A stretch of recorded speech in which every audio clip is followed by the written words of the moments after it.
السلام علیکم ورحمۃ اللہ وبرکاتہ۔ الحمدللہ وکفا وسلام علی عبادہ الذین اصطفیٰ۔ رب زدنی علما وفہما، رب اشرح لی صدری ویسر لی امری واحلل عقدۃ من لسانی یفقہوا قولی۔ اللہم انا نسألک علما نافعا وعملا متقبلا ورزقا طیبا۔ اللہم انا نعوذ بک من علم لا ینفعنا، اللهم انفعنا بما علمتنا وعلمنا ما ينفعنا وزدنا علما۔ اللهم إنا نعوذ بك من علم لا ينفع ومن قلب لا يخشع ومن دعوة ومن نفس لا تشبع ومن دعوة لا يستجاب لها۔ رب يسر ولا تعسر وأتمم بالخير،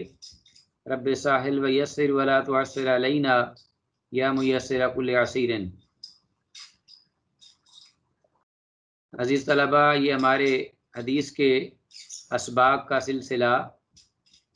بتوفیق اللہ جاری ہے، اور آج ہمارے پاس اس سلسلے کا 36واں لیسن ہے،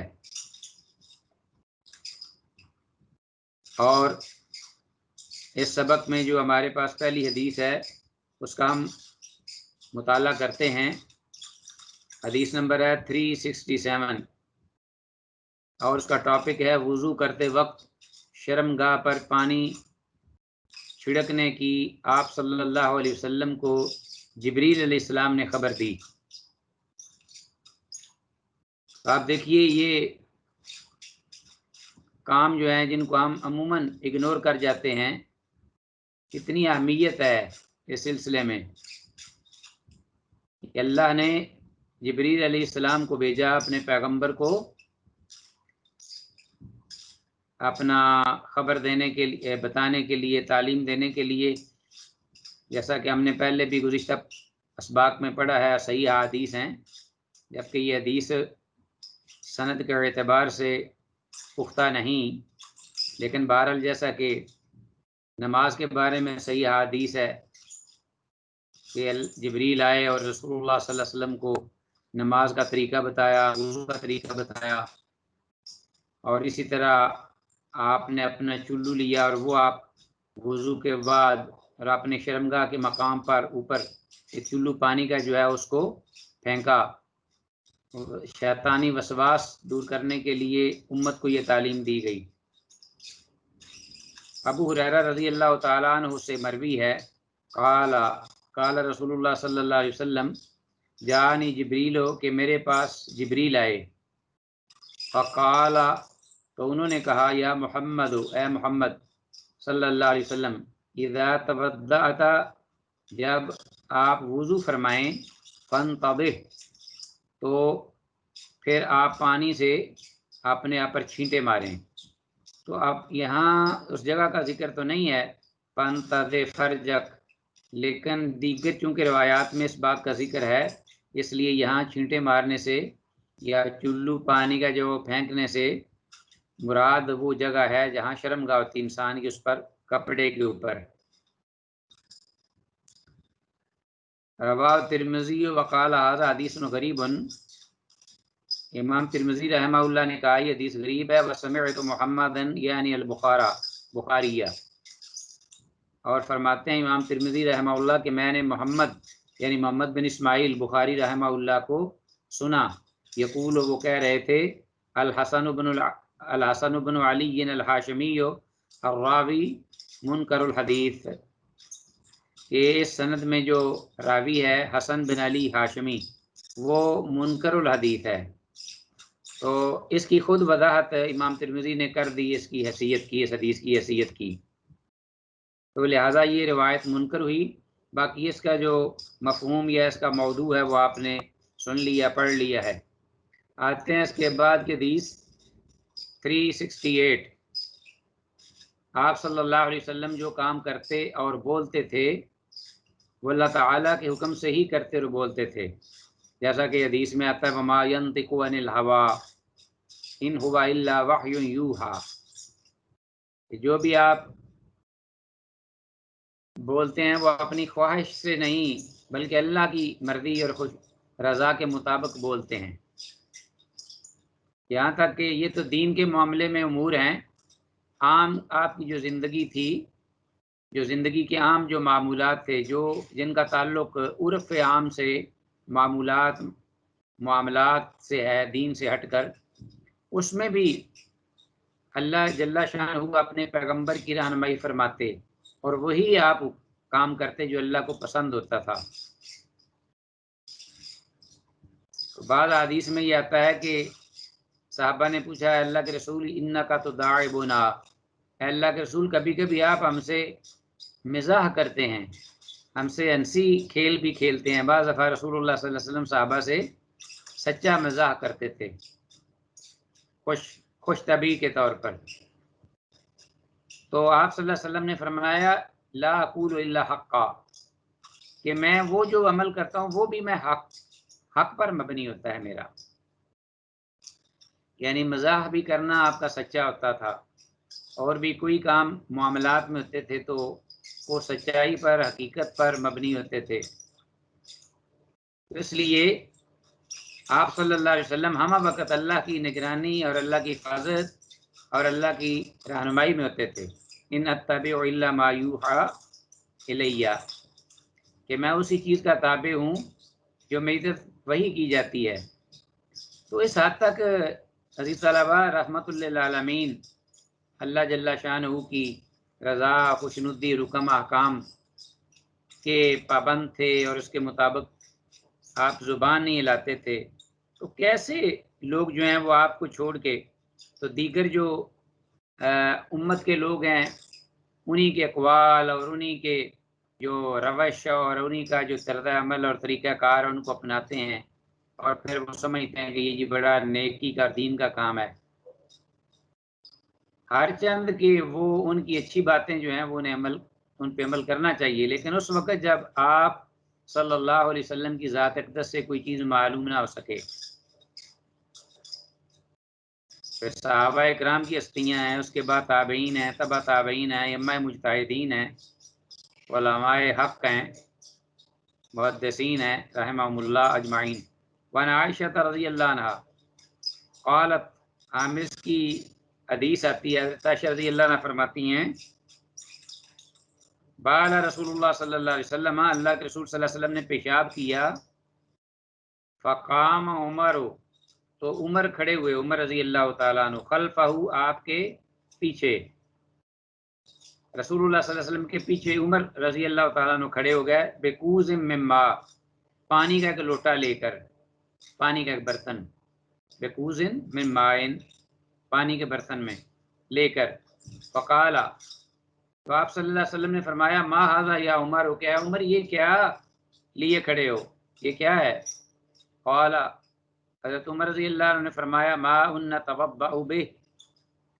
اے اللہ کے رسول یہ پانی ہے جس سے ہم وضو کرتے ہیں، نتوضأ بہ، انا تتوضأ بہ کر لو، ماء تتوضأ بہ، کہ پانی ہے جس سے آپ وضو فرمائیں گے، اے اللہ کے رسول صلی اللہ علیہ وسلم۔ قال، آپ صلی اللہ علیہ وسلم نے فرمایا ما امرت، میں نہیں حکم دیا گیا اس بات کا کہ کلما بلت، کہ جب بھی میں پیشاب کروں، ان اتوضا، تو میں وضو کروں، اس بات کا مجھے حکم نہیں دیا گیا کہ جب بھی میں پیشاب کروں تو میں وہ ساتھ وضو بھی کروں، کیونکہ وضو اس وقت کرتے ہیں اس پیشاب کے بعد جب نماز ادا کرنی ہو۔ وَلَوْ فَعَلْتُ لَكَانَتْ سُنَّةً، اگر میں یہ کام کرتا، یہ طریقہ اپناتا تو یہ سنت بن جاتی، اور پھر یہ مشکل ہو جاتا اس پہ عمل پیرا ہونا۔ تو بہرحال ویسے رحمت للعالمین جو ہیں وہ بقیہ وقت جو ہے وہ وضو میں ہی رہتے، لیکن پیشاب کے وقت فوراً وضو کرنا اس لیے کہ پیشاب کیا ہے، اس لیے وضو کی کوئی دلیل نہیں ہے۔ باقی نماز پڑھنی ہو تو اس پیشاب کے بعد بندہ پورا استنجا، پاکیزگی، طہارت کر کے پھر وضو کرے، رواہ ابو داؤد ابن ماجہ۔ یا پھر انسان نے جی چاہ رہا ہو تو اس نے کوئی نفلی نماز ادا کرنی ہو تو پیشاب کے بعد وضو کر لے نماز کے لیے، لیکن پیشاب کا وضو کوئی نہیں۔ فوائد، اس حدیث کی سند میں ایک راوی عبداللہ بن یحییٰ طعم ضعیف راوی ہے، تو اس اعتبار سے یہ حدیث پھر ضعیف ہوئی، ایک ضعیف راوی آ گیا اس کی سند میں۔ حدیث 369، مٹی کے ڈیلوں کے بعد پانی سے استنجا کرنا افضل عمل ہے۔ یہ تو ہم نے ذکر کیا گزشتہ حدیث میں بھی کہ مٹی جو اللہ نے بنائی ہے طاہر بھی ہے مطہر بھی ہے، اور اس کے اندر اور بھی بڑی خصوصیات ہیں۔ تو جیسا کہ ذکر ہوا کہ آپ صلی اللہ علیہ وسلم نے پانی کے بعد استنجا کیا، اور پانی کے بعد آپ نے اپنا ہاتھ مبارک جو ہے وہ اپنا زمین پر رگڑا مارا، تو وہ ایک طہارت اور پاکیزگی کی طرف ایک مبالغے کا انداز ہے۔ تو مٹی جو ہے اس کے اندر اللہ نے یہ تاثیر رکھی ہے۔ ہم نے گزشتہ پروگرام میں اس کی تھوڑی سی تفصیل بیان کی تھی، اس کے اندر لیبارٹری میں یہ دیکھا گیا ہے کہ کوئی نشادر نما چیز ہے، وہ مٹی کے اندر اللہ نے مکس کیا ہوا ہے، تو وہ ایسی اس کے اندر خاصیت ہے کہ زہر کو بھی وہ دور کر دیتا ہے، مٹا دیتا ہے۔ وہ کتے کے جھوٹے برتن میں یہی اسی لیے حکم ہے کہ 5 7 6 مرتبہ اس کو یا 7 مرتبہ اس کو پانی سے دھو، اور 8ویں بار مٹی سے مانجو، پوچھو اس کو۔ تو مٹی اس کو اگنور نہیں کیا جا سکتا طہارت کے سلسلے میں۔ ادھر آپ کو یہ بھی پتہ ہے کہ آپ صلی اللہ علیہ وسلم نے فرمایا کہ جو اپنا جوتے میں نماز پڑھنا جائز ہے اس وقت کہ جب انسان جو ہے وہ اس کے جوتے میں گندگی نہ لگی ہو، تو یطہر ما بعدہا، تو مٹی پر چلنے سے مٹی کا اگر گندگی لگ بھی جائے تو مٹی پر جوتے کو رگڑنے سے وہ صاف ہو جاتی ہے، پاک ہو جاتی ہے۔ آپ صلی اللہ علیہ وسلم ایک بار جوتا میں نماز پڑھ رہے تھے، تو جبریل الامین نے آ کر نماز میں یہ خبر دی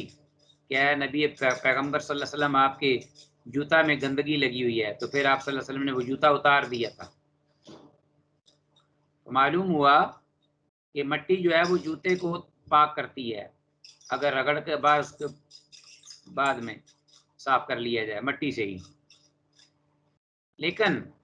جو شخص مٹی کے استنجے کے بعد پانی سے بھی استنجا کرتا ہے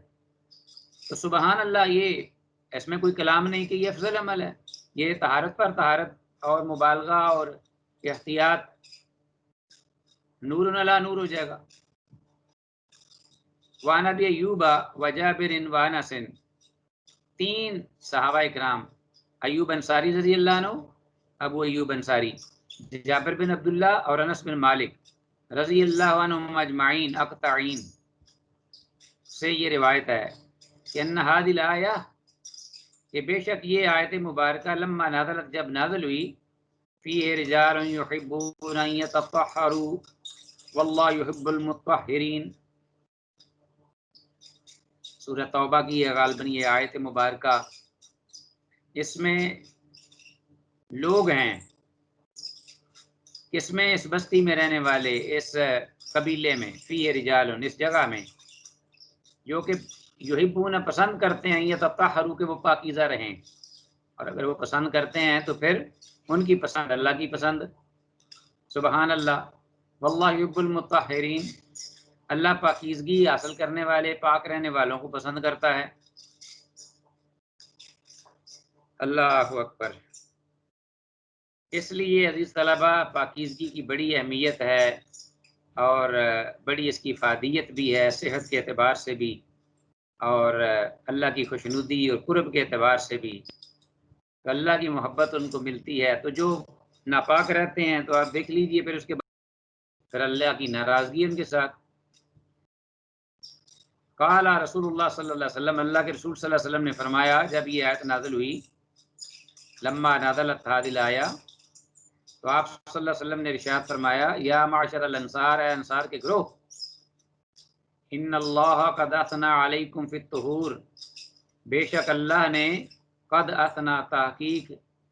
تعریف فرمائی ہے، ثنا کی ہے، علیکم تمہاری یا تم پر، فی الطہور طہارت کے سلسلے میں، پاکیزگی کے سلسلے میں، فما طہورکم، تو تمہاری پاکیزگی کیا ہے؟ یعنی اللہ کے رسول صلی اللہ علیہ وسلم کو بھی پتہ نہیں، اس لیے آپ پوچھ رہے ہیں، جبکہ لوگ کہہ دیتے ہیں جی دیکھو وہ تو اللہ کی طرح نعوذ باللہ عالم الغیب ہیں، الیاذ باللہ۔ تو آپ صلی اللہ علیہ وسلم کو ان چیزوں کی چھوٹی چھوٹی باتیں ہیں، صحابہ اکرام آپ کے سامنے ہر وقت ہیں، آیت ان کے بارے میں اتری ہے، تو آپ صلی اللہ علیہ وسلم کو یہ علم نہیں ہے کہ یہ ان کے حق میں کس بنا پر اتری، کیوں اتری، تو آپ نے پوچھا۔ قالوا، انہوں نے فرمایا صحابہ نے، نتوضأ للصلاۃ، کہ اللہ کے رسول صلی اللہ علیہ وسلم ہم وضو کرتے ہیں نماز کے لیے، ونغتسل من الجنابۃ، اور غسل جنابت بھی کرتے ہیں، جنابت جنبی آدمی ہو جائے تو پھر ہم غسل بھی کرتے ہیں، ونستنجی بالماء، اور ہم پانی سے استنجا بھی کرتے ہیں۔ اب دیکھو نا، مٹی بدل ہے پانی کا، تو پانی مٹی سے اگر آپ استنجا کرتے ہیں، جیسا کہ پیچھے آیا کہ کم از کم 3 ڈیلے ہونے چاہیے، تو انسان ماشاءاللہ پاک ہے اللہ، اور وہ نماز پڑھ سکتا ہے، لیکن ایک شخص ہے وہ یہ استنجا کرنے کے بعد پانی کو یوز کرتا ہے، استعمال کرتا ہے، ونستنجی بالماء، اور ہم استنجا کرتے ہیں پانی کے ساتھ۔ فقال، تو آپ صلی اللہ علیہ وسلم نے فرمایا، فہو ذاک فعلیکم، ہاں تو پھر یہی بات ہے، فہو ذاک، کہ پھر اسی بنا پر اللہ نے تمہاری ثنا تعریف کی ہے اور آیات اتری ہیں، فعلیکم، تو پھر تم کام کو جاری رکھو، لازم پکڑے رکھو، اسی طہارت کے طریقہ کار کو جاری رکھو، فعلیکم۔ یہ امام ابن ماجہ نے اپنی سنن ابن ماجہ میں اس روایت کو ذکر کیا ہے، تو حدیث جو ہے یہ حسن درجے کی، یعنی صحیح کے قریب ہے، صحت کے قریب ہے۔ اس حدیث کی سند میں بعض محققین کے نزدیک حسن درجہ کی ہے اس حدیث کی سند، اور بعض کے یہاں ضعیف۔ تو بہرحال واللہ تعالی عالم، اگر ضعف ہے بھی تو وہ کم درجے کا ہے۔ بہرحال اہل قباء جو ہیں وہ، ان کے بارے میں آتا ہے کہ یہ آیت اتری، پاخانہ کے بعد ڈھیلوں سے صفائی کرنے کے بعد انصار، خاص طور پر اہل قباء، پانی سے بھی استنجا کیا کرتے تھے، اس لیے ان کی فضیلت میں یہ آیت کریمہ نازل ہوئی۔ وہ میں جب سعودی عرب میں پڑھتا تھا تو ہم قباء میں جاتے تھے بعض اوقات نفل پڑھنے،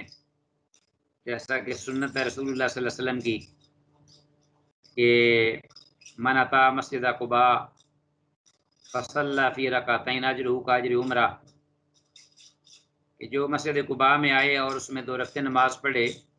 تو اس کا اجر جو ہے وہ اس طرح ہے جیسے اس نے عمرہ کیا۔ تو کبھی اللہ ہمیں عمرے کی توفیق دیتے اور کبھی ہم جا کر یہ عمرہ کر لیتے تھے، مسجد قباء والا اجر لے لیتے تھے، وہ مدینہ میں ہی قریب ہی تھا۔ تو مسجد قباء جو اب تو نئی بن گئی ہے، لیکن اس وقت جو پرانی ہمارے دور میں ملک فہد رحمہ اللہ کے دور میں، وہ پرانی کچھ عرصہ تک ہم نے دیکھا اس کو، پرانی مسجد کو، چھوٹی تھی، تو اس میں وہاں باقاعدہ ایک محراب بنی ہوئی تھی، شاید اب بھی محراب کی وہ جگہ بنی ہوئی ہے جہاں یہ لکھا تھا کہ یہ وہ جگہ ہے جہاں آیت اتری، آیت مبارکہ، فی رجال یحبون ان یتطہروا واللہ یحب المطہرین، پہلے قباء کی تعریف میں، توصیف میں اللہ نے ثنا کی۔ وہ آج بھی جگہ جو ہے موجود ہے، وہاں نئی مسجد میں بھی انہوں نے ایک چھوٹا سا وہاں کوئی رخنا سا یا محراب نما چیز بنائی ہوئی ہے۔ حدیث 370، نبی رحمت صلی اللہ علیہ وسلم نے اپنی امت کو دین حق کے تمام احکامات بتا دیے ہیں، کوئی بھی امت کے لیے کوئی فائدے کی چیز تھی تو آپ نے وہ واضح کر کے بتا دی، کوئی بھی امت کے لیے کوئی نقصان دہ چیز تھی تو آپ نے وہ امت کے لیے واضح فرما دی، کوئی چیز چھوڑی نہیں ہے۔ تو جب یہ معاملہ ہوا تو اس وقت اللہ جل شانہ نے یہ آیت اتار دیا، الیوم اکملت لکم دینکم واتممت علیکم نعمتی ورضیت لکم الاسلام دینا، دین کو اللہ نے تمہارے لیے پسند کر لیا ہے،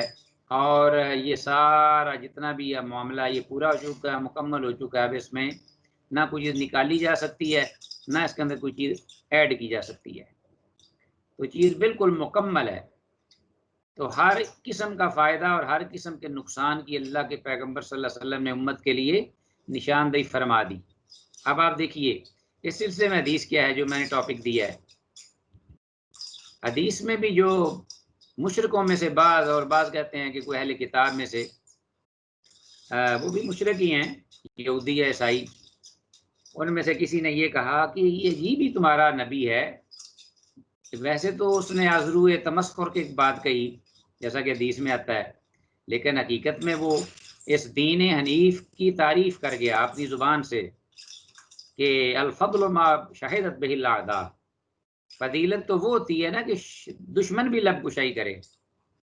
تو بظاہر تو وہ عذرو تمسخر اور مزاق کی یہ بات کر رہا تھا،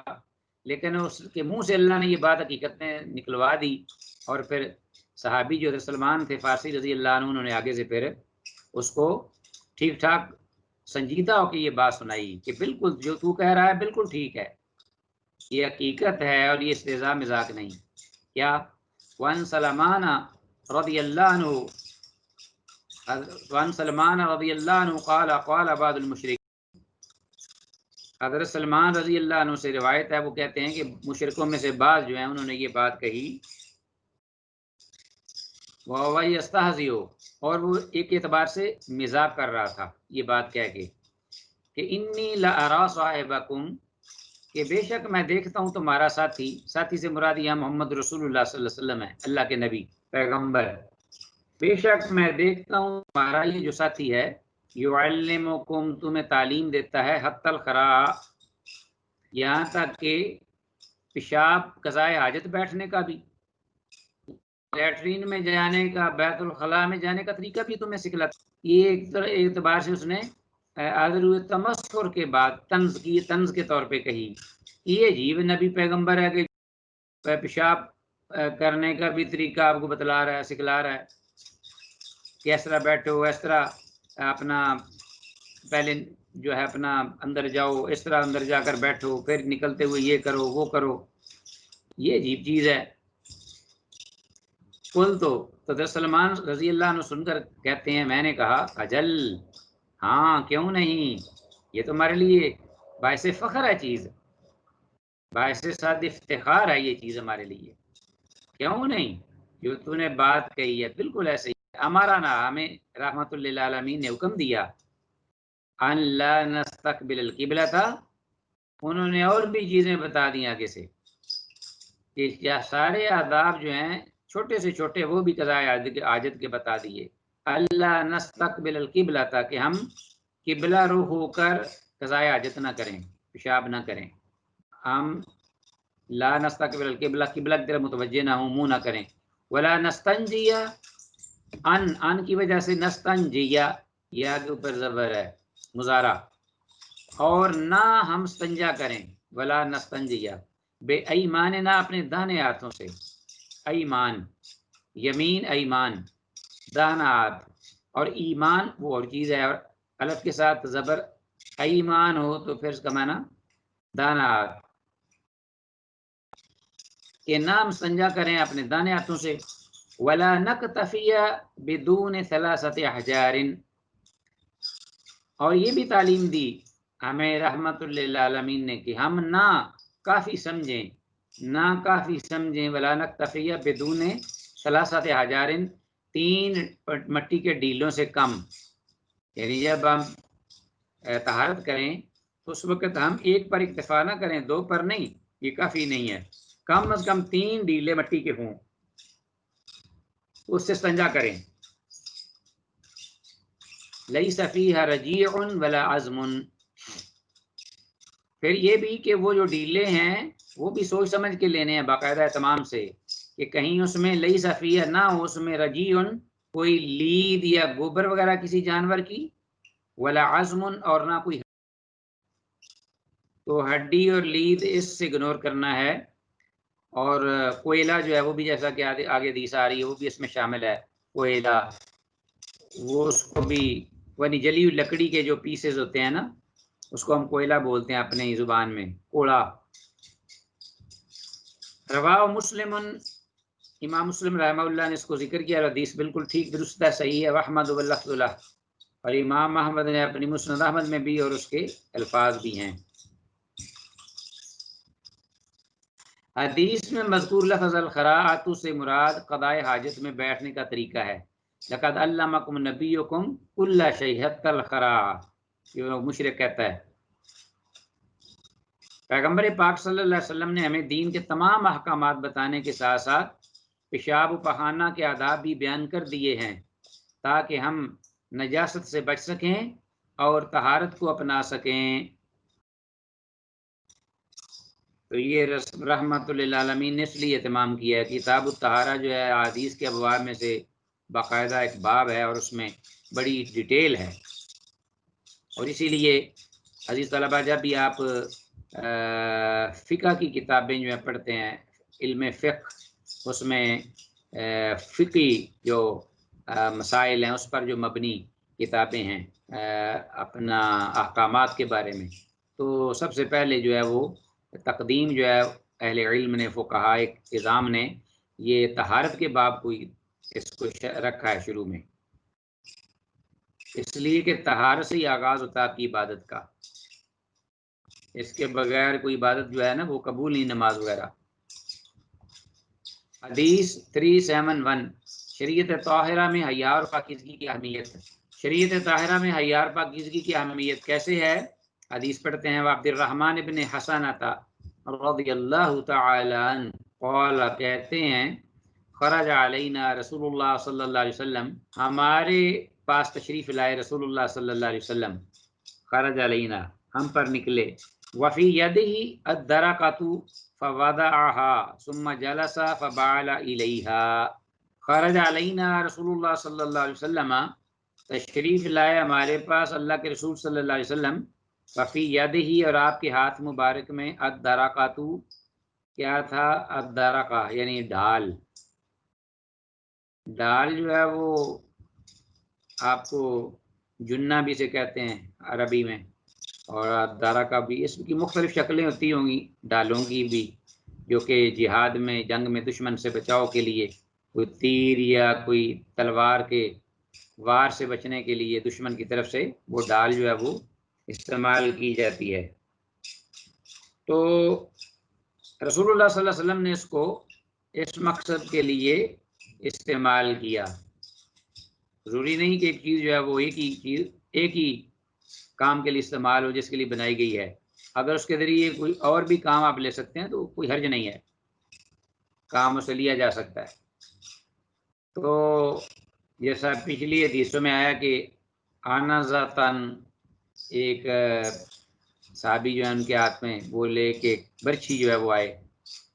رسول اللہ صلی اللہ علیہ وسلم کے پاس، تو برچھی جو ہے اس کا بھی عام طور پر لڑائی یا جنگ میں یا جہاد میں استعمال ہوتا ہے، تو وہ اس لیے لائے کہ جہاں آپ صلی اللہ علیہ وسلم نے پیشاب کیا تو وہاں اس جگہ کو نرم کر دیتے مٹی، تاکہ چھینٹے نہ اڑیں، پیشاب کی دار جب پہنچے زمین پر تو چھینٹے نہ اڑیں اور چہرہ یا کپڑے وغیرہ بچ جائیں۔ تو نرم مٹی میں اگر پیشاب کیا جائے تو وہ چھینٹے نہیں اڑتے، مٹی فوراً اس کو پکڑ لیتی، جذب کر لیتی، تو وہ نیزہ تھا۔ اسی طرح یہاں الدرقہ، یہاں ڈال،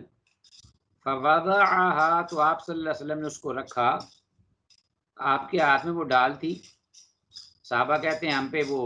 ہمارے پاس تشریف لائے، یعنی ہمارے سامنے رحمت للعالمین آئے باہر، اور آپ کے ہاتھ میں وہ ڈال تھی، تو آپ نے اس کو نصب کیا یا رکھا، تو ثم جلسا، پھر آپ بیٹھے، فبال علیہ، اور اس کی جانب رخ کر کے پیشاب کیا۔ تو آپ صلی اللہ علیہ وسلم نے اس کو اس لیے استعمال کیا، پردے کے لیے، پردے کی خاطر چھوٹا پیشاب آپ نے کیا اس کو سامنے رکھ کر۔ فقال بعضهم، تو بعض جو ہیں وہاں جو تھے لوگ، اور بھی ہر قسم کے لوگ تھے، مشرک بھی تھے، یہودی عیسائی بھی تھے، مسلمان بھی تھے، ہر قسم کے لوگ تھے وہاں، تو ان میں سے لوگوں میں سے بعض نے یہ کہا، انظروا الیہ، دیکھو بھئی اس کی طرف۔ آپ انہیں تو کوئی موقع ملے تھے آپ صلی اللہ علیہ وسلم سے تمسخر کرنے کا، نعوذ باللہ، آپ پیغمبر پاک صلی اللہ علیہ وسلم کی کسی بات کو مذاق بنانے کا، وہ تو ہر وقت اس طاق میں رہتے تھے بدبخت، تو یہ نہیں دیکھتے تھے کہ رحمت للعالمین کا یہ جو عمل ہے کس قدر طہارت کے اور کس قدر ایک اپنا سنجیدگی کے قریب ہے، وقار کے۔ انظروا، دیکھو، الیہ، اس شخص کی طرف، یبول ہو، ایسے پیشاب کرتا ہے، کما تبول المرأۃ، جس طرح کی عورت پیشاب کرتی ہے۔ تو گویا کہ ان کے نزدیک اس حد تک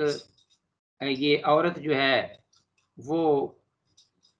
پیشاب کرتے ہوئے کوئی نہ کوئی چیز آگے یا اوٹ کر لیتی یا رکھ لیتی، بس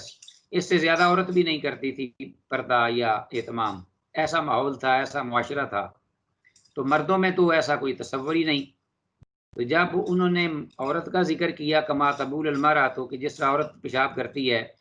تو اس کا مطلب یہ ہے کہ مردوں میں یہ طریقہ نہیں تھا. مردوں کا جب جہاں چاہو بیٹھ جاؤ لوگوں کے سامنے، جیسا کہ آج کل مغربی دنیا میں یہ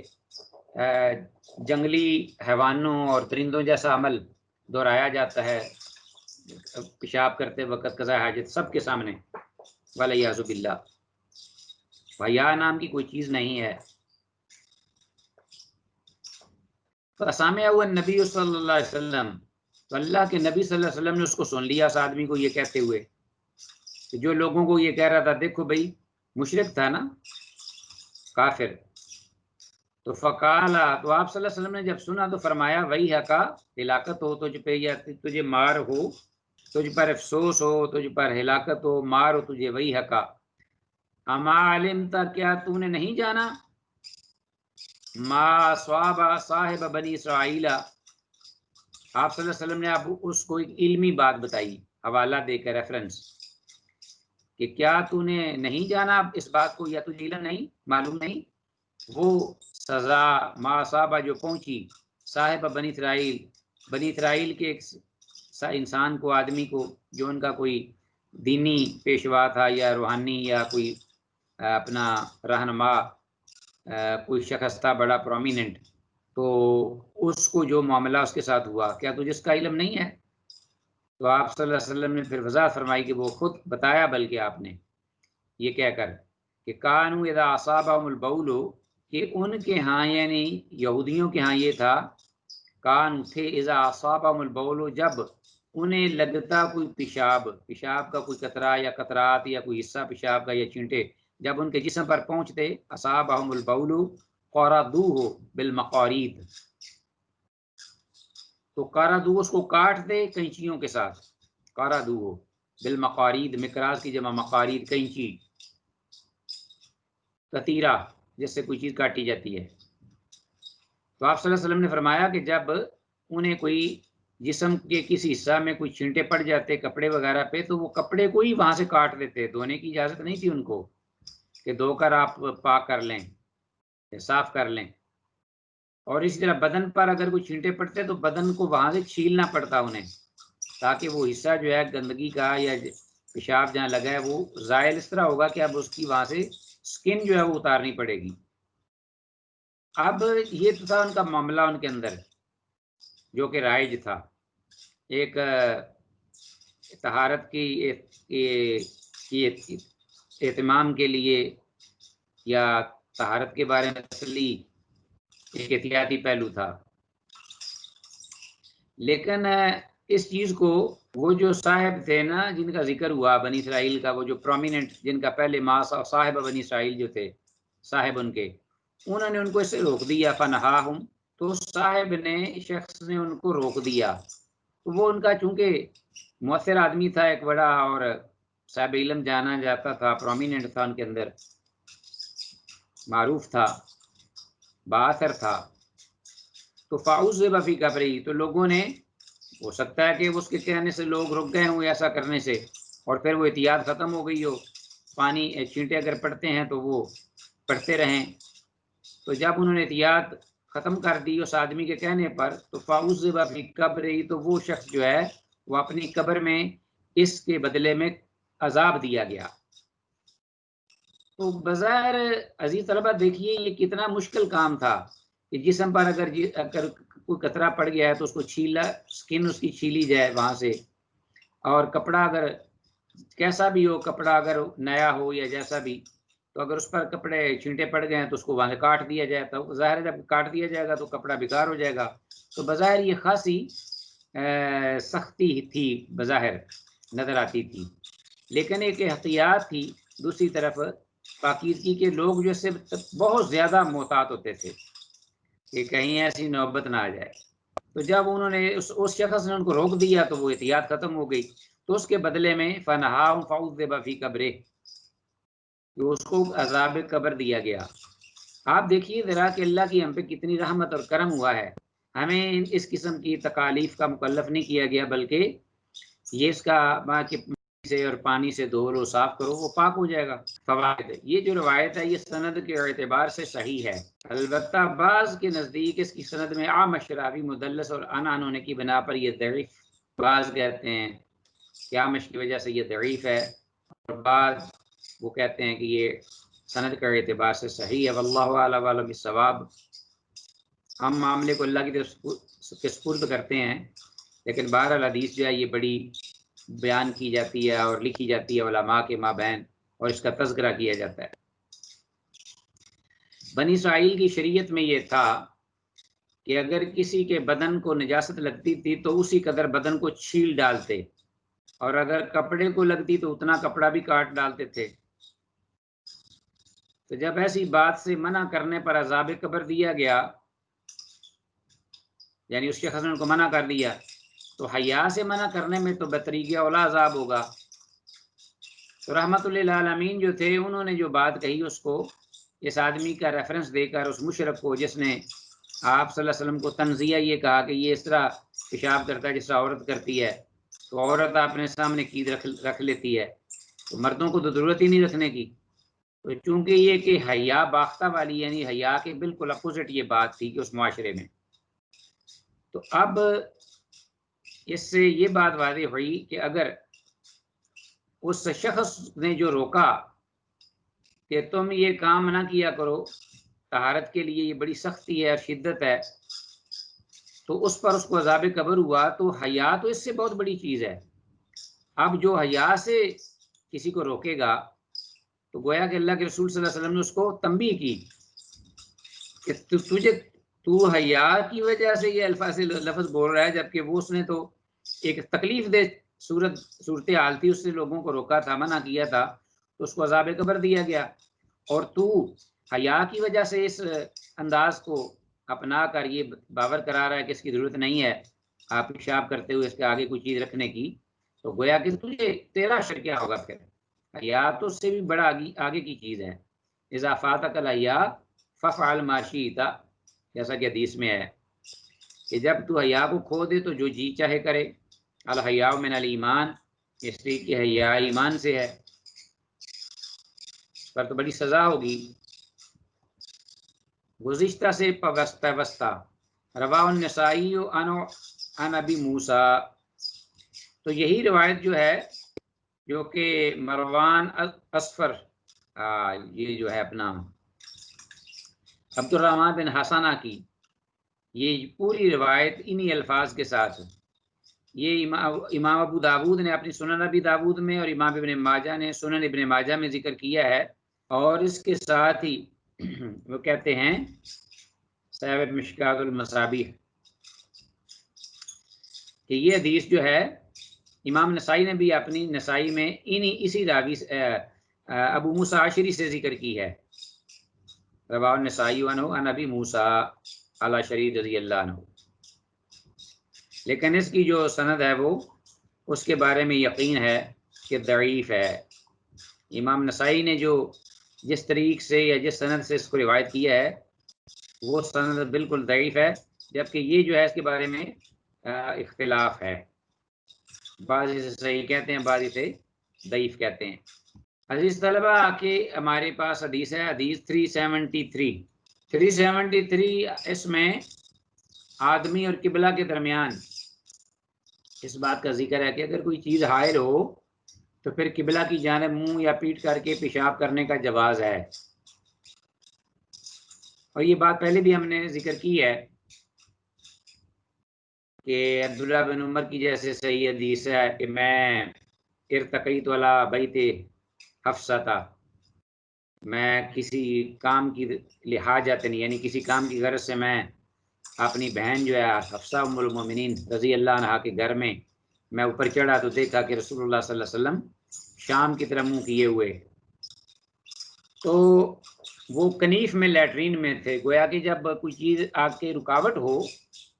تو اس وقت قبلہ رخ ہونا یا قبلہ کی طرف پیٹ کرنا یہ جائز ہے۔ قضاء حاجت کے وقت، یہ ہم نے پڑھ لیا ہے پیچھے تفصیل سے، اور اس بارے میں احادیث بھی آئی ہیں، کچھ صحیح تھیں، کچھ اپنا صحت کے پائے تک نہیں پہنچتی تھیں۔ بہرحال یہ واضح ہوا کہ اگر بند کمروں میں اگر لیٹرین ہوتی ہے تو اس کا رخ اگر قبلہ رخ یا پیٹھ قبلہ کی طرف ہو جائے قضاء حاجت کے وقت تو وہ جائز ہے، لیکن اس وقت بھی افضل اور اولا یہی ہے کہ تعمیر کرتے وقت انسان جو لیٹرینیں ہیں وہ ان دو جہتوں سے بچائے، جہاں تک ممکن ہو سکے نقشے کے اندر لیٹرینوں کا رخ جو ہے وہ قبلے کی طرف منہ کرنے یا پیٹھ کرنے سے بچنا ہی چاہیے، دوسری دو جہتوں کی جانب ہی اس کو بنانا چاہیے، یہ افضل اور اولا، اس میں کوئی شک نہیں ہے۔ لیکن اگر مجبوری ہے اور مجبوری کے تحت اس کے بغیر چارہ نہیں ہے، یا جگہ کا ہی یہ معاملہ ایسا بنا ہوا ہے رخ کا کہ مجبوری ہے اس کے بغیر وہ نہیں ہو سکتا، تو اس میں جائز بھی ہے، کیونکہ وہ بند ہے کمروں میں اور آگے چار دیواری بھی ہے۔ ہاں میدان ہو یا صحرا ہو یا جنگل ہو تو اس وقت بھی، لیکن اس حدیث میں یہاں یہ الفاظ ہیں کہ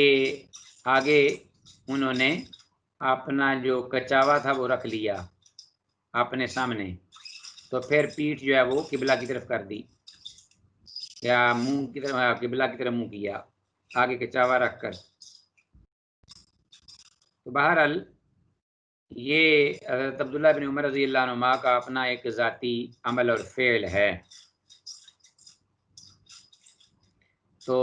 اس بارے میں بہرحال اہل علم کلام کرتے ہیں کہ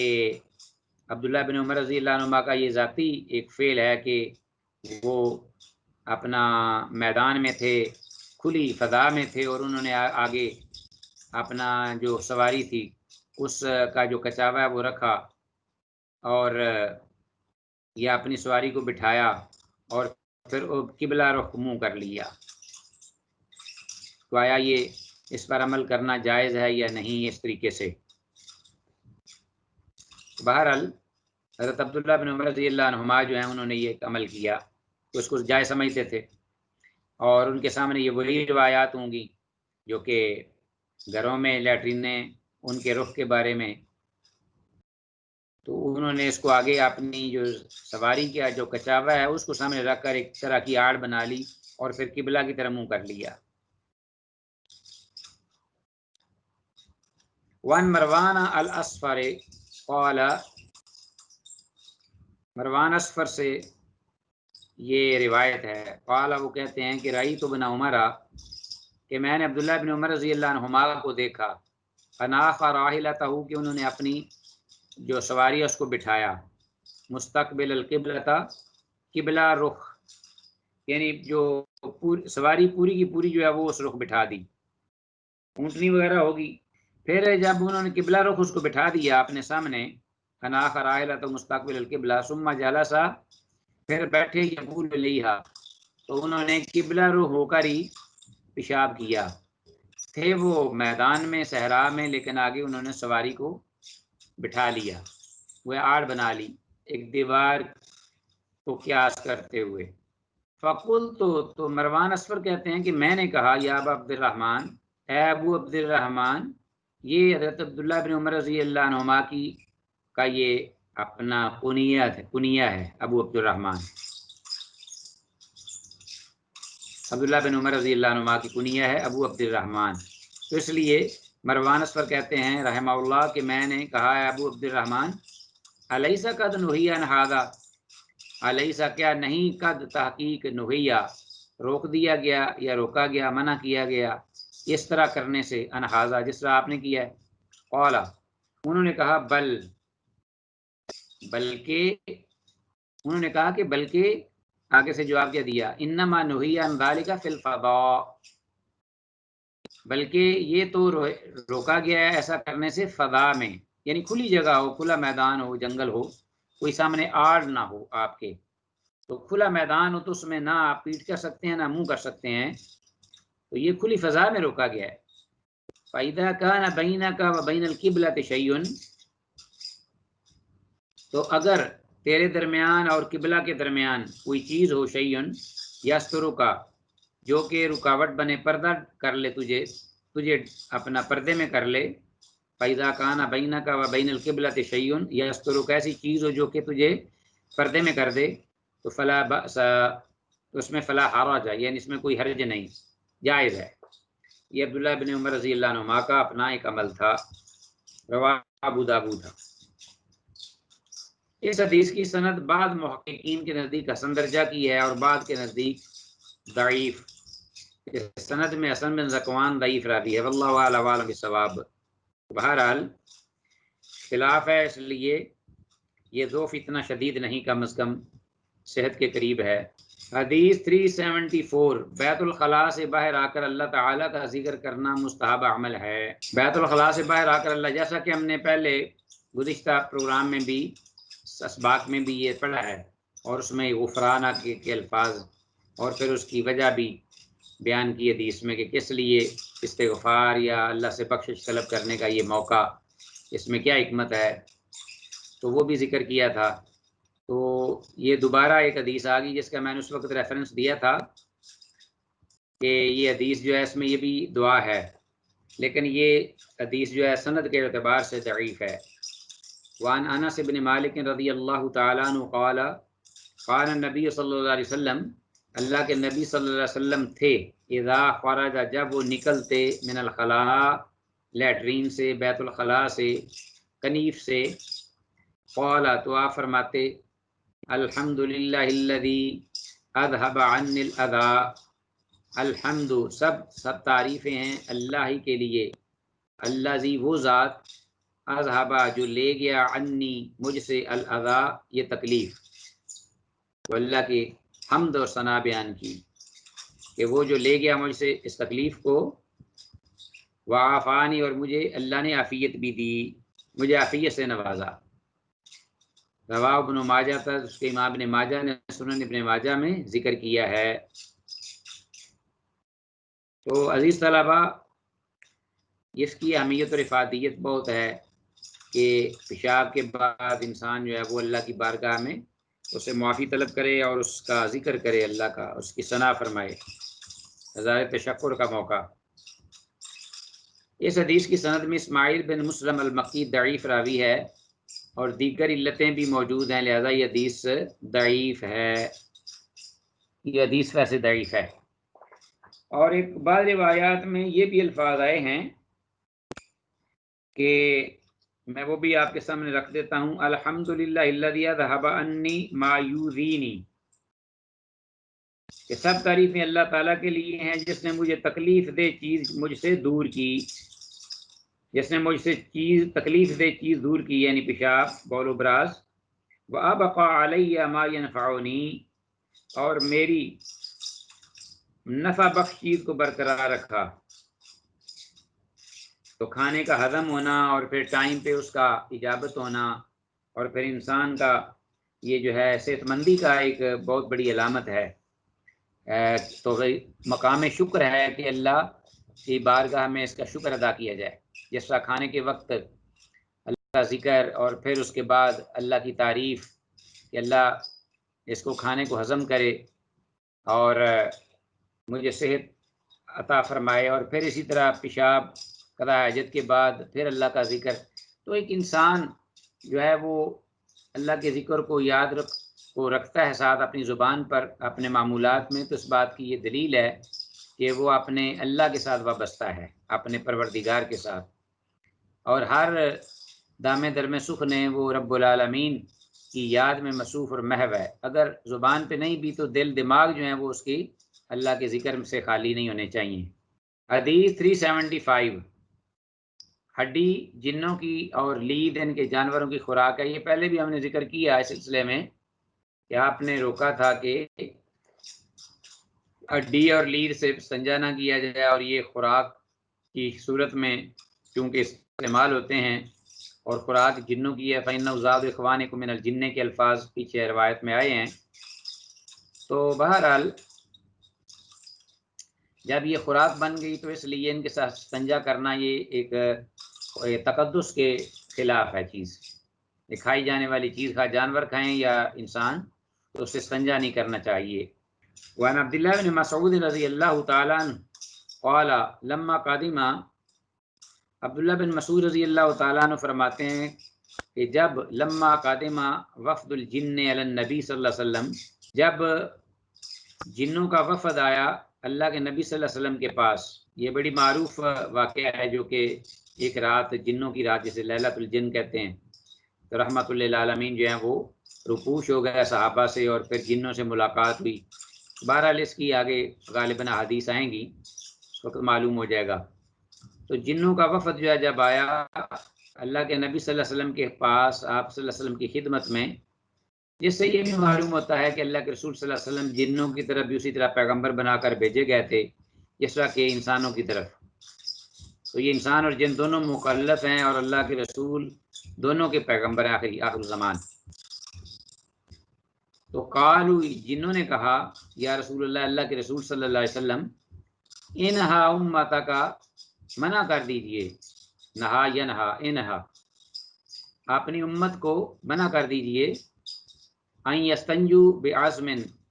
کہ وہ استنجا کریں ہڈی سے، او روثت، یا لید سے، گوبر وغیرہ سے، او حمامت، یا کوئلے سے۔ تو کوئلے سے مراد یہاں جو میرے ذہن میں ہے وہ یہی ہے کہ لکڑیاں جب جلاتے ہیں نا گاؤں میں، یا بڑی دعوت کو کرنی ہو تو لکڑیاں جلا کر،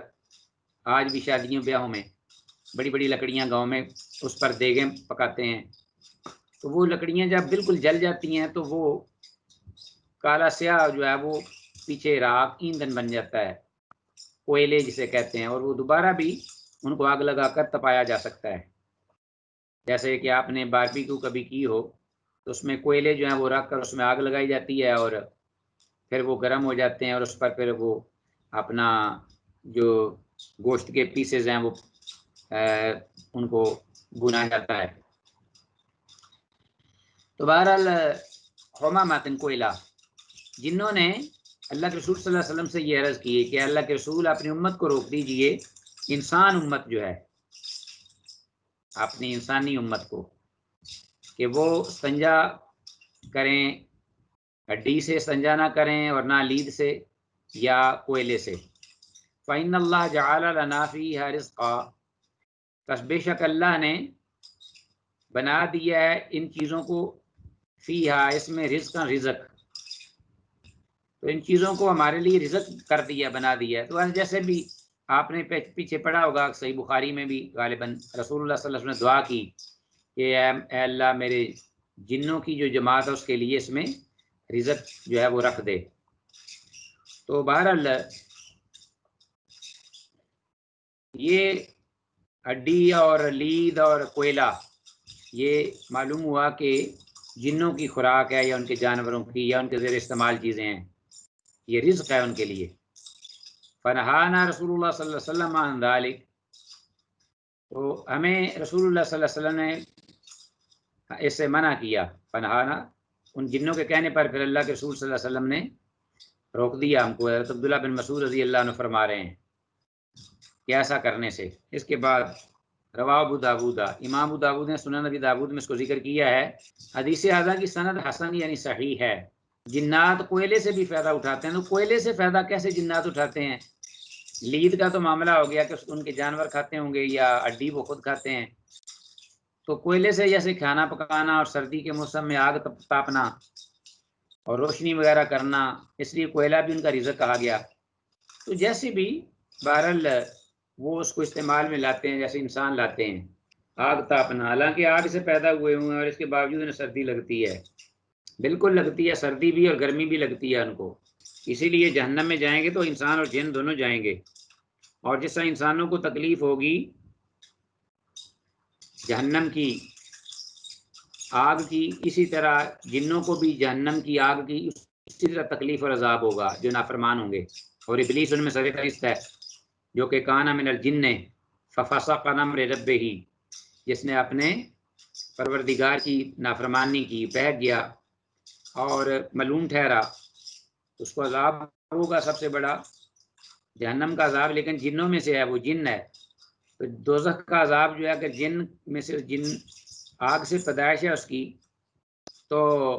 اس کو عذاب کیسے ہوگا؟ کیونکہ آگ آگ کو تو کچھ نہیں کہتی، بالکل کہتی ہے، اور اسی طرح عذاب ہوگا۔ اور اس طرح ٹھنڈک کا بھی عذاب ہے، جس طرح گرمی ایک جہنم یہ تپش کا عذاب ہے، اسی طرح شدید سردی کا بھی عذاب ہے، جسے زمہریر کہتے ہیں، زمہریر انتہائی شدید سردی کا عذاب۔ تو اس کا اندازہ لگانا ہو تو آپ ایسی جگہ پہ چلے جائیں یہاں مائنس درجہ حرارت 50 پر 40 پر مائنس درجہ حرارت ہوتا ہے، وہاں آپ کو پتہ چل جائے گا کہ وہاں ٹھہرنا ایک لمحے کے لیے وہ کس قدر بڑا عذاب ہے۔ تو اس طرح کسی نے سوال کیا تھا نا، تو اس نے آگے سے پھر جواب ایسے دیا، عقلی جواب دیا کہ جی ہم یہ کس طرح مان سکتے ہیں کہ جنات کو بھی جہنم کا عذاب ہوگا اور وہ بھی مکلف ہیں انسانوں کی طرح، جبکہ وہ آگ سے پیدا کیے گئے ہیں، خلقتنی من نار و خلقتہ من طین۔ تو انہوں نے پھر آگے سے کیا کیا، انہوں نے جواب پھر منہ سے زبان سے نہیں دیا، کیونکہ زبان سے اس نے سمجھنا نہیں تھا، اس کو ایک نا پکڑ کے ایک پتھر مارا اس کے سر پہ، سر پھوڑ دیا اس کا، اور پھر وہ لگا بلکنے اور ہائے وائے کرنے کہ تو نے میرا سر پھوڑ دیا ہے۔ انہوں نے آگے سے کہا کہ تو کس سے بنے ہو، کس سے پیدا کیے ہوئے ہو، کہ مٹی سے۔ تو انہوں نے کہا کہ میں نے مٹی تو تجھے ماری ہے، مٹی کا ڈھیلا پکڑ کے اینٹ مٹی کی جو تھی بڑی وہ اس کے سر پہ ماری۔ تو اب یہ مسئلہ سمجھا دیا کہ اگر آپ کو تکلیف ہو سکتی ہے تو جنوں کو بھی ہو سکتی ہے۔ اور بھی 2 سوال تھے جن کا موقع نہیں، آپ انشاءاللہ کبھی پھر بتائیں گے، کہ ایک ہی ڈھیلا مارنے سے 3 سوالوں کا جواب دیا عقل سے،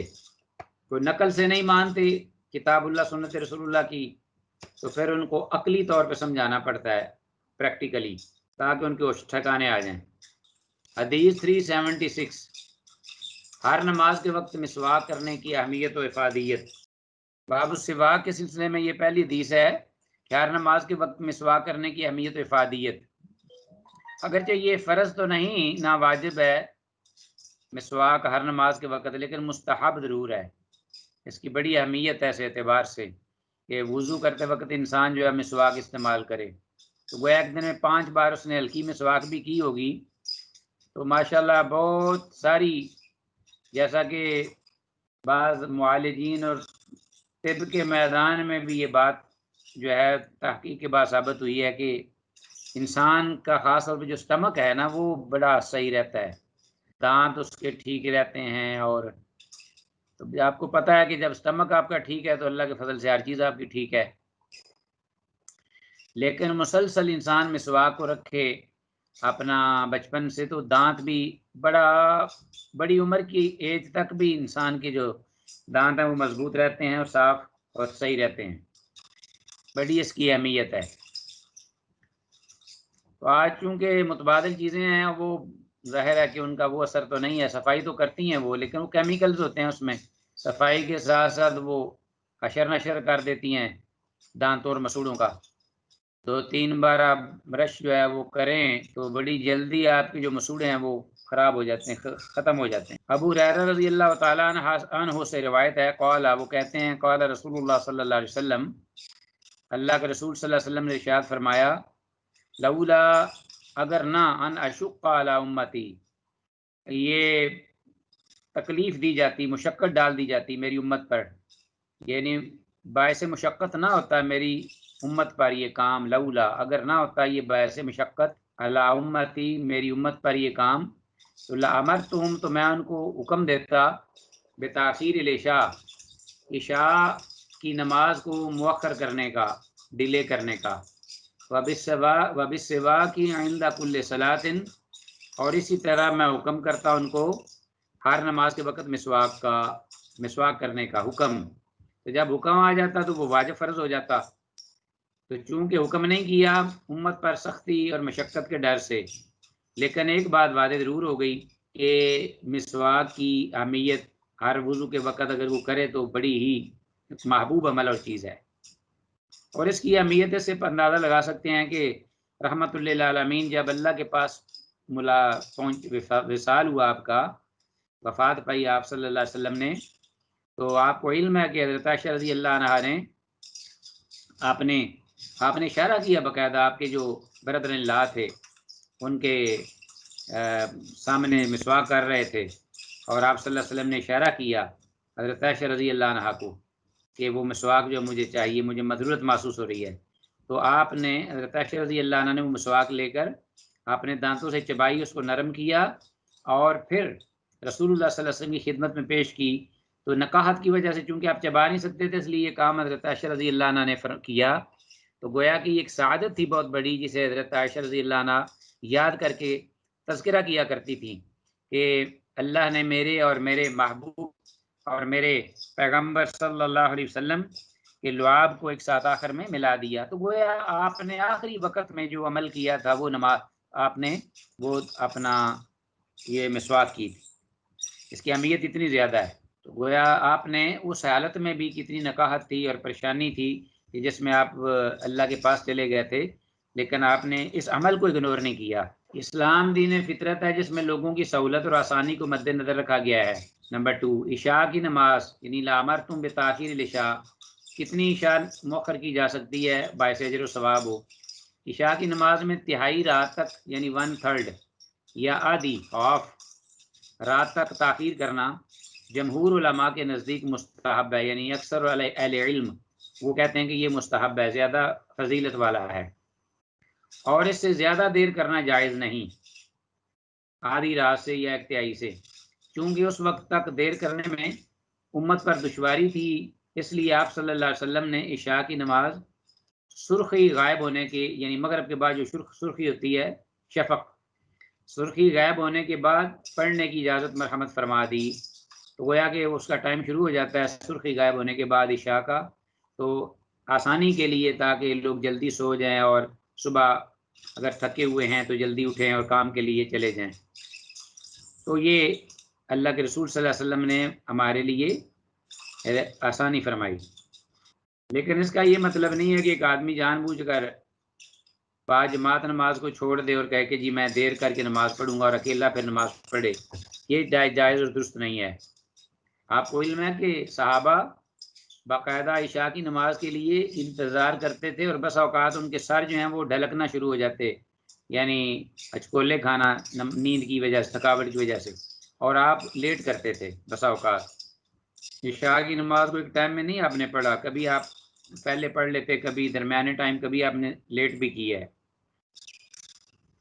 تاکہ سارا ٹائم آپ بتا دیں کون سا ہے۔ تو اس لیے آپ صلی اللہ علیہ وسلم نے جب باجماعت نماز صحابہ سے پڑھی، اور صحابہ نے بھی اگر دیر کی ہے تو جو جماعت ہے اس کی جو ثواب اور اجر ہے اس کو اگنور نہیں کیا، نہ جانے دیا، ورنہ انسان نقصان میں چلا جائے گا۔ ہاں اگر جماعت لیٹ ہو جائے تو پھر وہ بہتر ہے اگر وہ کر سکتا ہے تو۔ حدیث 377، ہر وقت مسواک کرنے کی فضیلت اور آپ کا اسوہ۔ یہ تو بات تھی جو کہ رسول اللہ صلی اللہ علیہ وسلم نے وضو کے وقت فرمائی، خاص طور پر انسان جو ہے منہ جب کلی کرتا ہے تو اس وقت مسواک کرے اللہ کی بارگاہ میں حاضر ہونے کے لیے۔ اور یہاں یہ ہے کہ ہر وقت۔ وان شریح بن ہانی وان شریح بن ہانی قال، شریح بن ہانی کہتے ہیں کہ مثال تو عائشہ تھا، میں نے پوچھا عائشہ رضی اللہ تعالیٰ عنہا سے، بِأَيِّ شَيْءٍ، کس چیز کے ساتھ، کانا یبدأ، اللہ رسول اللہ صلی اللہ علیہ وسلم، اللہ کے رسول صلی اللہ علیہ وسلم بھی ابتدا فرماتے تھے، کس چیز سے ابتدا کرتے تھے، اذا دخل بیتہ، جب آپ گھر میں داخل ہوتے، جب آپ باہر سے آتے کسی سفر پہ یا کوئی باہر کام کرنے کے بعد کچھ وقت لے کر گھر جب آپ تشریف لاتے تو اس وقت سب سے پہلا عمل آپ کون سا کرتے تھے؟ قالت، عائشہ رضی اللہ عنہ فرماتی ہیں، بالسواک، آپ صلی اللہ علیہ وسلم سب سے پہلا کام کیا کرتے؟ مسواک کرتے تھے۔ اب آپ دیکھ لیجئے ذرا، ہمیں سنت کا کبھی پتہ ہی نہیں ہوا، تو حدیث کو یاد کرنے کا یہ بھی طریقہ ہے کہ انسان اس پر عمل کرے، تو اس کو یاد رہے گی حدیث کہ ہم نے پڑھی ہوئی ہے، لوگوں کو بھی دکھلا سنا دے گا، اور اس کا صدقہ جاریہ بھی ہوگا۔ حدیث 378، نیند سے اٹھ کر بھی مسواک کرنا مستحب عمل ہے۔ اب جب آدمی لمبی نیند سوتا ہے یا دن کو وقت بھی قیلولہ کرتا ہے تو اس وقت آپ دیکھتے ہیں کہ منہ میں کچھ عجیب قسم کی کیفیت، انسان خود محسوس کرتا ہے کہ میں کلی کروں اور منہ صاف کروں، ایسی کیفیت بن جاتی ہے سونے کے بعد۔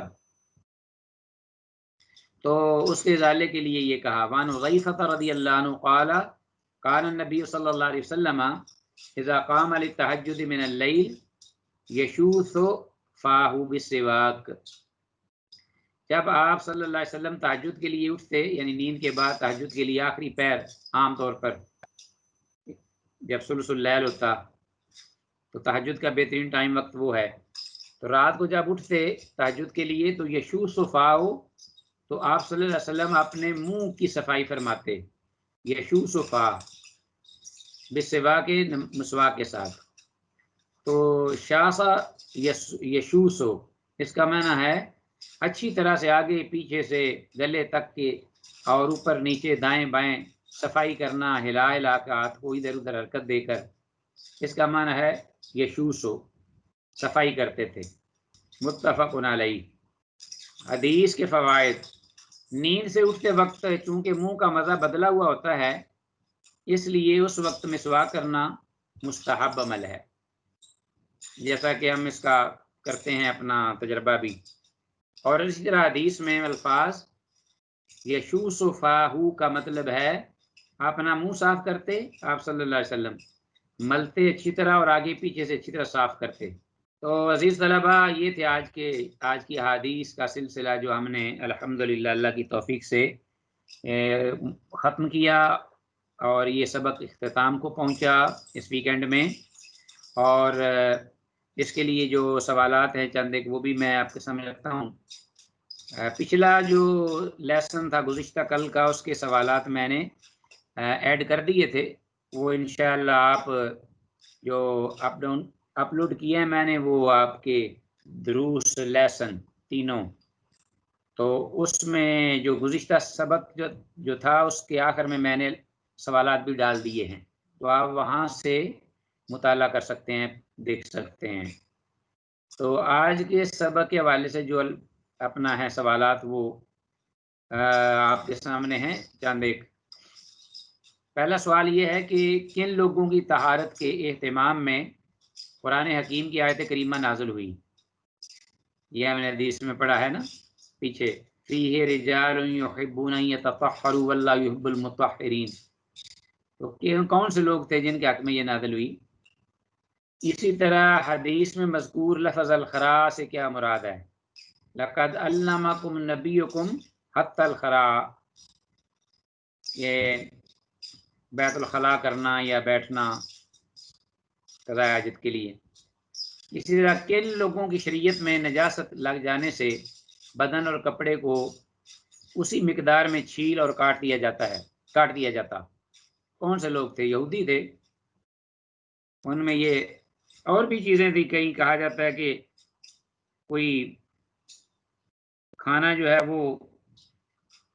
اللہ اکبر کوئی دیتا نا، یا کوئی روٹی دکھلاوے کے لیے، تو وہ اس کے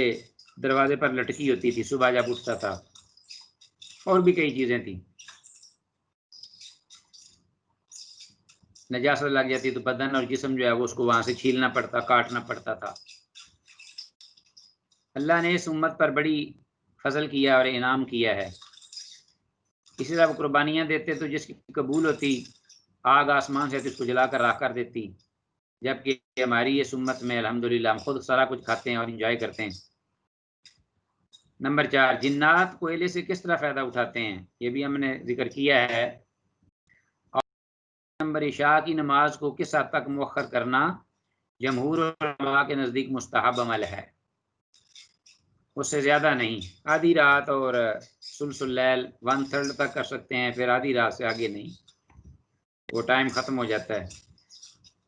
حدیث میں الفاظ یشوث فاہ کا کیا مطلب ہے؟ تو عزیز طلبہ، اس کے ساتھ ہی ہم اللہ کی فضل سے، اس کی توفیق سے، اس سے استعانت کرتے ہوئے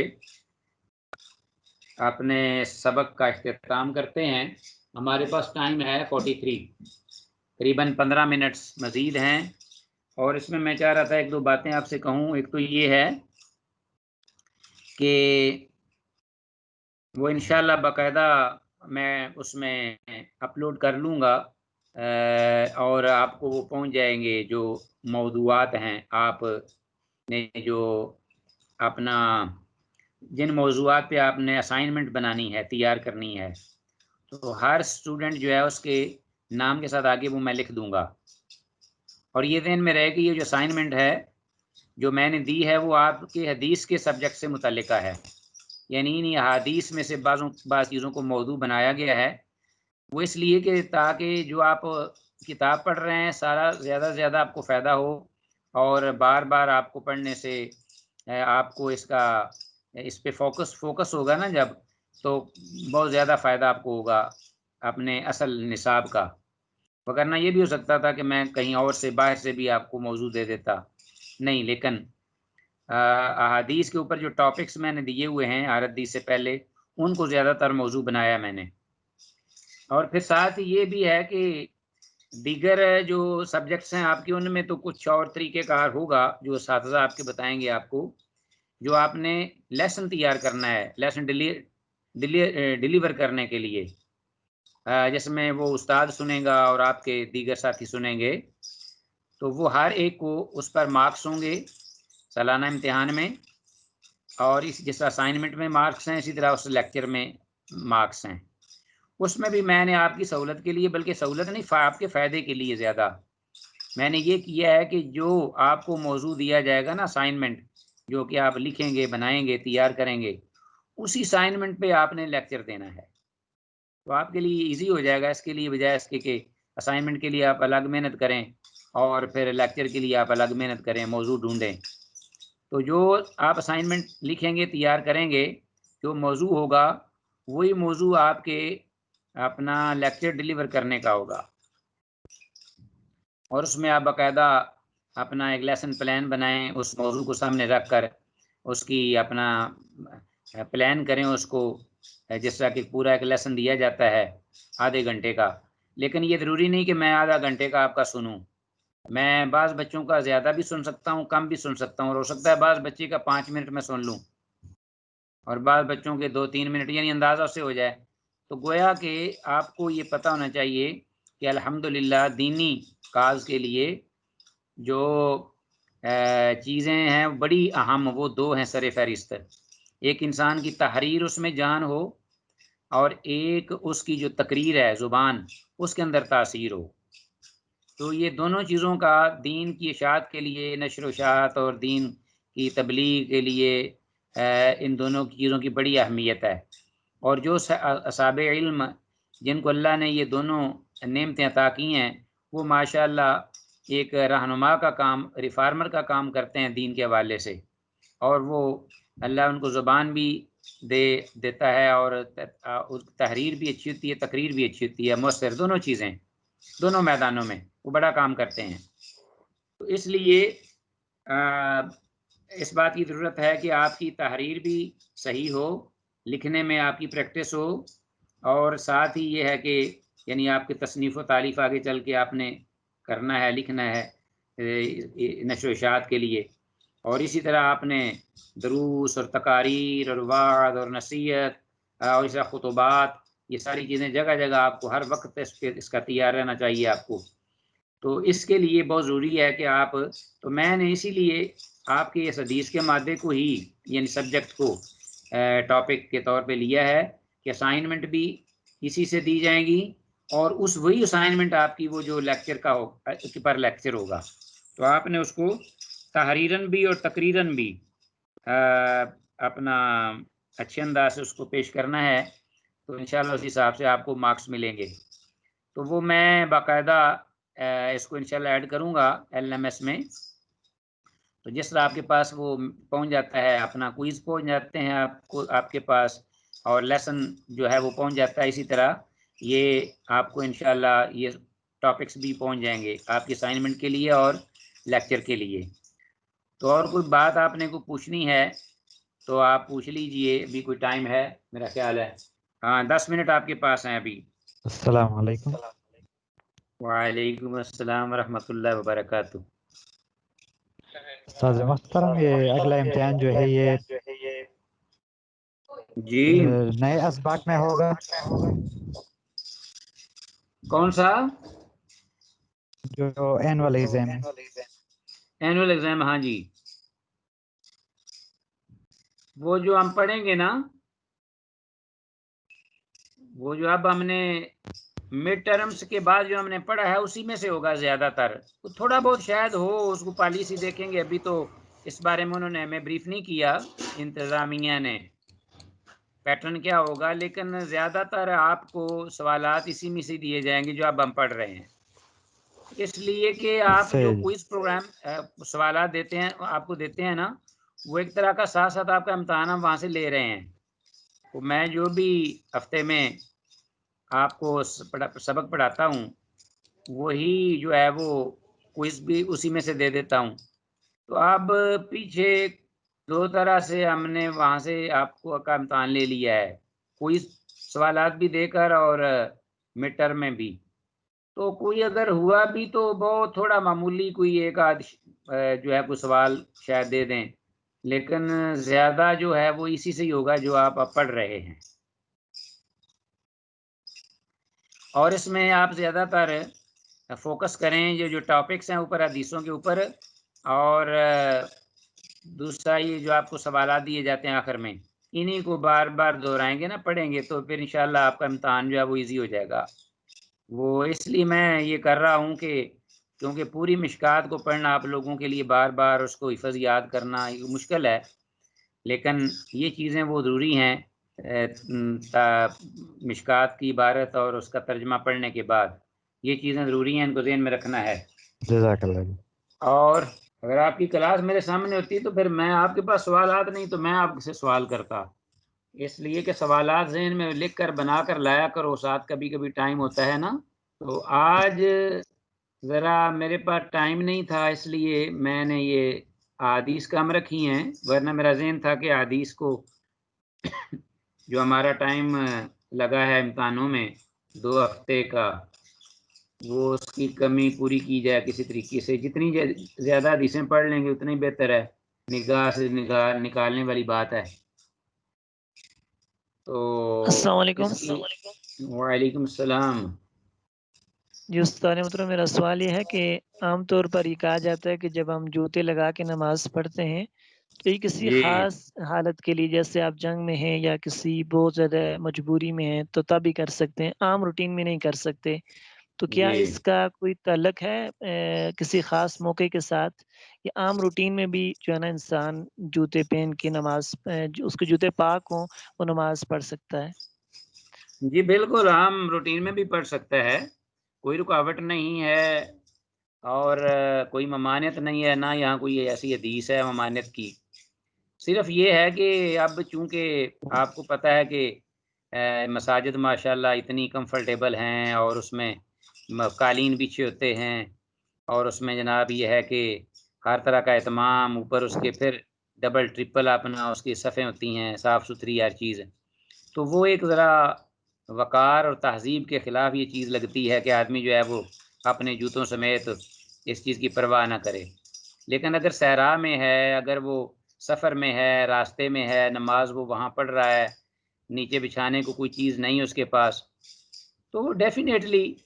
اس کے لیے یہ بالکل جائز اور درست ہے، جوتا جو ہے اس کو زمین پر 2-3 دفعہ رگڑے اور اسے بھی یقین ہو کہ جوتا پاک ہے یا پاک ہو گیا ہے، کوئی چیز ایسی نہیں لگی، تو بالکل وہ نماز ادا کر سکتا ہے، اور اس میں کوئی اور بڑی احادیث ہیں صحیح اس سلسلے میں، تو کوئی رکاوٹ نہیں ہے اس طرح کی،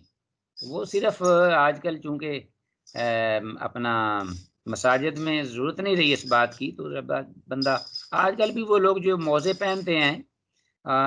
جوتے کے باہر اور جرابیں ہوتی ہیں ان کی، اور موزے پہن کر وہ آ جاتے ہیں اندر نماز میں، چمڑے کے موزے ان کے ساتھ، وہ صاف ستھرے ہوتے ہیں، تو یہ ذرا اچھا بات نہیں لگتا کہ نیچے قالین لگا ہو اور آدمی اس کے باوجود جوتے پہن کے آ جائے، بہرحال فرق تو ہے نا اتنا کہ جوتا پہننا اور نہ پہننا، اس میں بہرحال یہ فرق تو ہوتا ہے کہ اگر مجبوری نہ ہو تو آدمی کو جوتا اتارنا ہی چاہیے، عام آپ کو پتہ ہے کہ وہ جب میں کہا کرتا ہوں اس سلسلے میں کہ اللہ تعالیٰ نے موسیٰ علیہ السلام سے کیا کہا تھا کوہ طور میں، جب موسیٰ علیہ السلام آئے اس جگہ، تو کیا فرمایا اللہ نے، اخلا نہ علیک انک بالواد المقدس طویٰ، کہ اے موسیٰ اپنے جوتے اتار دو اس لیے کہ آپ پاکیزہ وادی میں ہو، تو اچھی بات اس آیت سے یہی رہنمائی ملتی ہے کہ اگر صحرا، گرمی، دھوپ، راستہ سخت کٹھن ہے تو بالکل جوتوں سمیت نماز پڑھ سکتا ہے۔ اس وقت کچی تھی مسجد نبوی اور اس پر کنکریٹ تھی اور وہ تپ جاتی تھی، اور صحابہ اور اللہ کے رسول جوتوں سمیت نماز پڑھتے تھے، لیکن آج کل صورتحال بالکل برعکس ہے اس کے۔ بس ماشاءاللہ، چلو جی پھر انشاءاللہ آئندہ ہم ملاقات ہوگی۔ استودعکم اللہ شیخ مطلب دینکم میرا وامانتکم واخواتیم اعمالکم۔ السلام علیکم ورحمۃ اللہ۔